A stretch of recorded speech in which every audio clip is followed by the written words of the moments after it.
Welcome back to Gorgeous Graphs.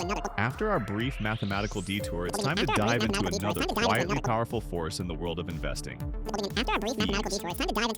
The animation you're about to see illustrates the total cost of holding an ETF investment over a 40-year period. On the surface, the numbers might not look intimidating.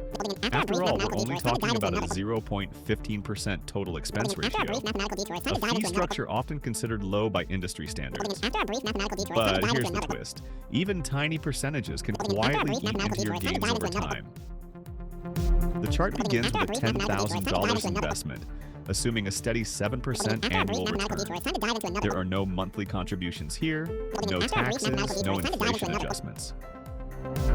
We're isolating one factor, the cumulative cost of management fees.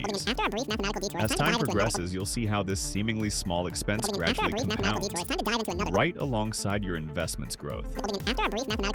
After 4 decades, the total cost isn't a few bucks, and it's over $3,200. That might not seem outrageous, but remember, this is just with a single upfront investment. Add monthly contributions or extend the time frame, and the effect becomes even more significant. And if the TER were higher, the numbers would snowball quickly. So what's the lesson? When choosing ETFs or mutual funds, don't just look at performance.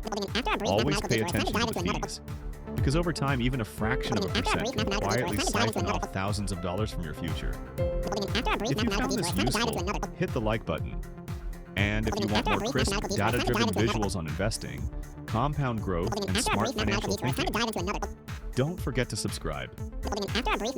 As you've seen, even a seemingly tiny TER can quietly grow into a significant cost over the long run.